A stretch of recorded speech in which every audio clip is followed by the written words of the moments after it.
estrategia del día es traída para vos por bloomberlinia.com.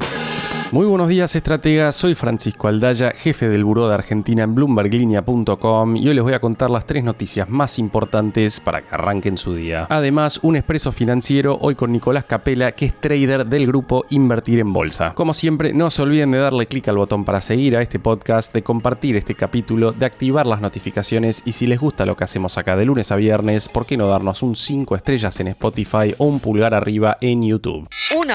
El fondo de inversión más grande del mundo, estamos hablando de BlackRock, celebró hoy en una entrevista con Bloomberg Línea el nuevo experimento pro mercado de Argentina con Javier Milei, diciendo que ha sido único en la región, aunque se mantiene en una postura cautelosa de esperar y ver los efectos reales del ajuste a lo largo de los próximos meses. Lo cierto es que Benjamín Sousa, director de inversiones para América Latina en BlackRock, recordó que el mercado argentino registró alzas cercanas al 100% y es lógico que ahora se esté tomando un respiro. Sobre este punto, quizá te sorprenda saber que solo 4 acciones argentinas en Wall Street en los últimos 2 meses están en rojo. El resto en verde, en su mayoría con porcentajes de doble dígito. No obstante, como escribe hoy Juan Pablo Álvarez, el riesgo país argentino no deja de duplicar el promedio latino, mientras que esta semana volvió a quedar por arriba del de Ecuador por primera vez en los últimos 10 meses. Cerramos esta primera noticia con parte de la entrevista que le hizo Carlos Rodríguez a Benjamín Sousa de BlackRock, y no te pierdas la versión completa en bloomberglinea.com. Argentina es un lugar interesante, siempre ha sido una economía interesante con un problema político. Y no solamente era un problema político, sino que era un problema político que se reflejaba más allá de la política en un deterioro fiscal continuo,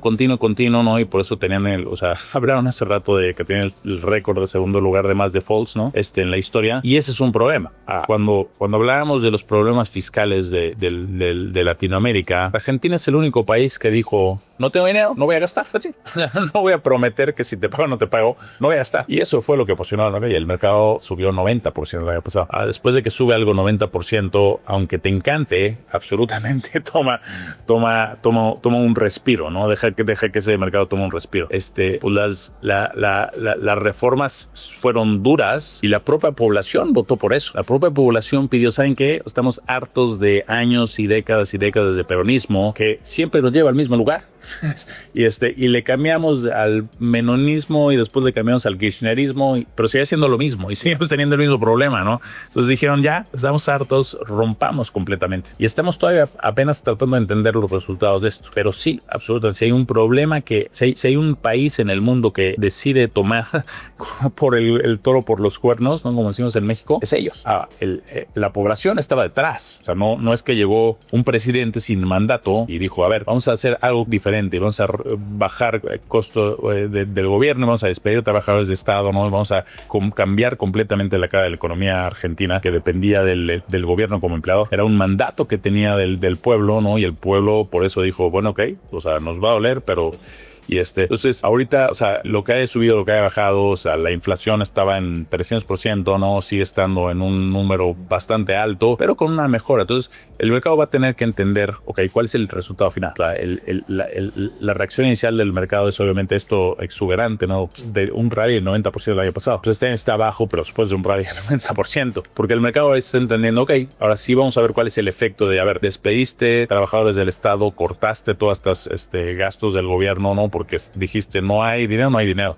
Vamos a entender, ¿no? Si la política del Banco Central, donde liberaste, pero has liberado poco a poco, ¿no? Pero te has debilitado en la medida en la que liberas ese peso, ¿cómo realmente le pegan a la economía? Una vez que pase eso, ¿no? Hay una serie de cosas que quiere hacer más allá del ajuste shock que hizo inicialmente. Y pues es de nuevo reintegrarse.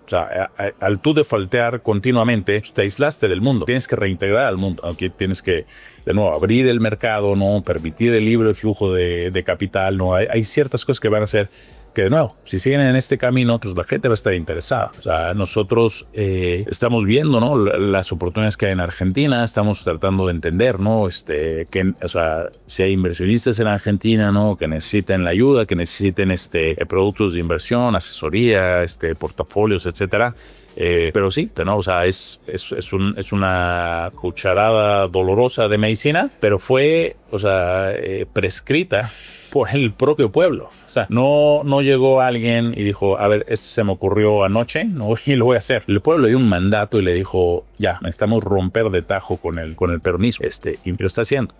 De nuevo, o sea, cuando algo sube 90% nada más cuando le estás pegando al crecimiento de la economía porque cortaste el gasto, es complicado. Pero de nuevo, o sea, es de los pocos lugares en el mundo en el que estás viendo, hay problemas fiscales desde Estados Unidos hasta Latinoamérica, Europa, ¿no? Por todas las por donde voltees a ver hay un problema fiscal, excepto en Argentina. Entonces es una señal que, pues, sin duda, por lo menos tienes que voltear a ver. 2. David Vélez, el fundador y CEO de Nu Holdings, matriz de Nubank, el banco digital más grande del mundo por market cap, visitó el viernes pasado las oficinas del exchange cripto Lemon Cash en Buenos Aires, algo que reavivó las especulaciones en el mercado sobre un posible retorno de Nubank a la Argentina. Marcelo Cavazzoli, CEO de Lemon, publicó en LinkedIn que recibió al emprendedor legendario para hablar de fintech, cripto y el futuro de la industria. Vélez, que reside en Montevideo, actualmente ocupa el puesto 206 en el índice de empresarios más ricos de Bloomberg, por encima del CEO de Mercado Libre, Marcos Galperín, que está en el puesto 307. Recordemos que en enero de 2024, la cofundadora de Nu, Cristina Junqueira, no descartó en una entrevista con Bloomberg Línea reconsiderar un regreso al mercado argentino tras la llegada de Milei, mientras que en octubre David Vélez mismo ratificó que seguirían de cerca los próximos 12 meses en Argentina. El eventual retorno se daría en un escenario de creciente competencia entre bancos tradicionales y neobancos, recordando que Mercado Pago lanzó la semana pasada su primera tarjeta de crédito, Galicia viene registrando buenos resultados con Naranja X y la británica Revolut desembarcó recientemente en el país después de adquirir un banco pequeño que era propiedad del BNP Paribas. Por el momento, sin novedades concretas desde Nubank. ¿Volverán a la Argentina después de su paso frustrado en el 2019?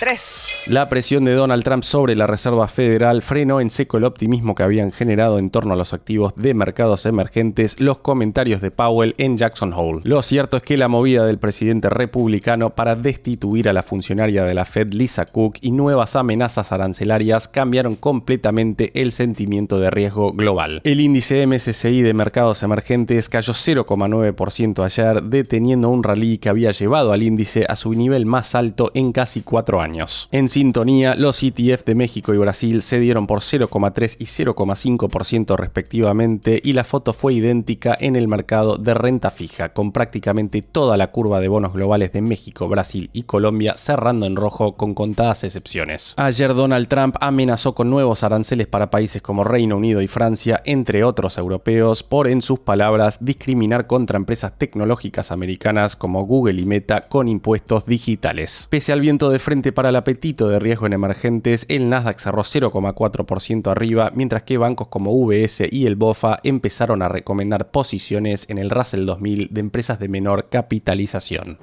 Antes de pasar al expreso financiero, veamos rápidamente cómo van a abrir hoy los mercados. El S&P Merval rebotó ayer 0,4%, fue una jornada más verde que roja para las acciones argentinas en Wall Street, con caídas de hasta 2% para Decoagro y subas de hasta 3,5% para TGS. Mención aparte para Grupo Financiero Galicia, que caía por 2,3% en el aftermarket a la hora de grabar este podcast por resultados trimestrales que llegaron por debajo de las expectativas. Los bonos ley Nueva York cerraron con caídas de hasta 0,8%, el dólar blue va a abrir cerca de los 1.360 pesos, el MEP en 1.355 y el contado con liqui también en 1.355. En cuanto al dólar oficial, el minorista arrancará cerca de los 1.370 y el mayorista en 1.356, mientras que el riesgo país quedó el lunes en torno a los 829 puntos. Expreso financiero.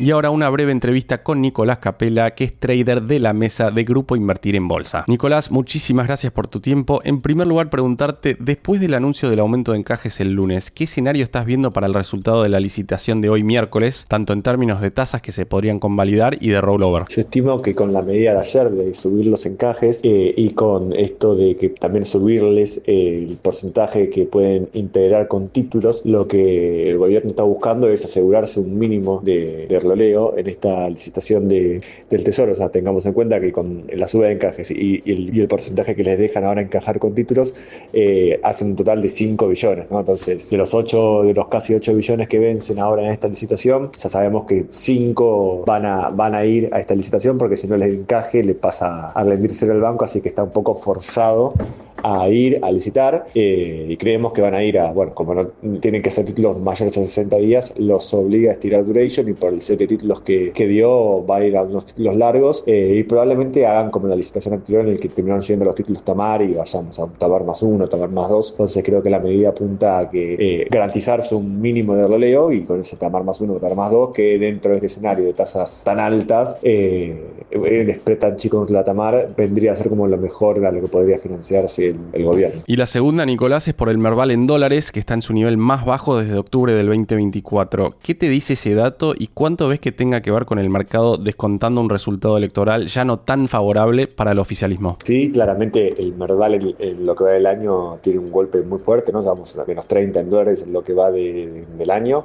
y ahí creo que se empezaron a conjugar varias cosas. Primero, obviamente, el tema político, que no escapa ningún tipo de activo argentino a riesgo político y que se estuvo acelerando estas últimas ruedas. Y sumado a esto, la incertidumbre y toda la volatilidad que generó el tema tasas, que en algún momento la pregunta es cuánto va a impactar en la actividad o cuánto va a tardar la actividad en surfear esta ola de tasas altas con tasas reales por las nubes. Entonces, claramente, el mercado un poco está prediciendo eso. Primero, riesgo político y segundo, que la actividad lo va a sufrir, más allá de que ya estamos viendo datos de actividad más flojos, pero bueno, cuánto tiempo va a tardar en dar la vuelta la actividad con este nivel de tasas. Y creo que el mercado, que en la parte de equity un poco está prediciendo eso, porque las empresas no operan en un vacío, sino que van a tener un marco de actividad más deprimido sobre el cual actuar, ¿no? Entonces creo que lo que estamos viendo en esta baja de Merval son estos factores, el tema de la actividad y el tema del riesgo político, que con el tema de todos los audios se estuvo acelerando estos últimos días. Y la última, Nicolás, en el contexto incierto del escándalo por presuntas coimas, más ruidos por el enfriamiento de la economía, ¿cuáles son los principales giros de estrategia que están implementando en la mesa de IEP? Claramente el contexto y el humor un poco cambió en estas últimas semanas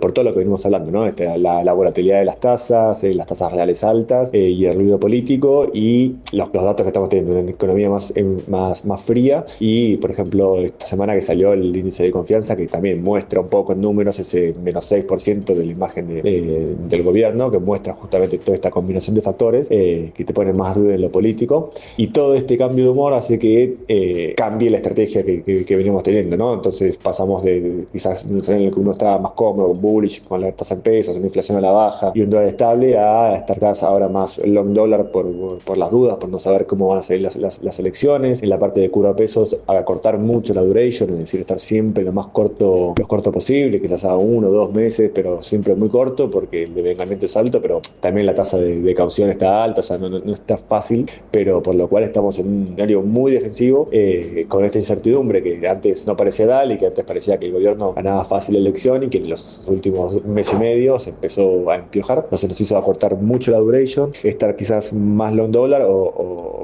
recomprar un poco de lo que uno hacía carry, pero ponerse neutral en la moneda o ponerse long dólar, y nos obliga mucho a ver qué hace el gobierno día a día para ver si da alguna señal como para cambiar el humor, ¿no? Por ejemplo, la semana pasada pagó la LECAP de noviembre, hoy vimos que estuvo pagando el T13F6 y el volumen fue muy grande. Entonces cuando pasan esas cosas nos estamos bien atentos para hacer algo intradiario para ver bien si da alguna señal contundente de que esto va a cambiar, si va a empezar a pagar la curva varios días seguidos, le pone un piso a la curva de pesos y nos hace, armar de vuelta posiciones quizás un poquito de duration media, pero bueno, en definitiva estamos muy cortos en la duration, esperando un poco a ver qué pasa en septiembre con PBA, tratar de estar neutros en dólares o un poco long si vemos que se empioja más el asunto, y buscando estas señales de intradiario o ver si hay alguna señal más con respecto a la curva, pero es un escenario bastante conservador y bastante más cauto de lo que teníamos hace un mes y medio, 2, al menos desde la mesa, ¿no? La frase del día. Antes de irnos, escuchemos qué dijo ayer el gobernador de la provincia de Buenos Aires, Axel Kicillof, en CNN Radio en relación al escándalo de presuntas coimas en Landis. Espantoso todo, lo tienen que explicar y explicarlo en la justicia como corresponde. En medio del silencio de Sergio Massa, Axel Kicillof en modo campaña a días de las elecciones bonaerenses. Esto fue un nuevo capítulo de la Estrategia del Día Argentina. Yo soy Francisco Aldaya, jefe del Buró de Argentina de Bloomberg Línea, y me podés seguir en X en @franaldaya. No se olviden de darle clic al botón para seguir a este podcast y a la campanita para que se enteren al instante cada vez que sale un capítulo de lunes a viernes. Espero que tengas una gran jornada productiva.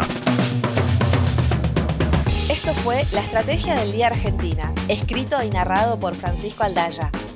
Producido por Arturo Luna y Daniela Hernández. Que tengas un día muy productivo.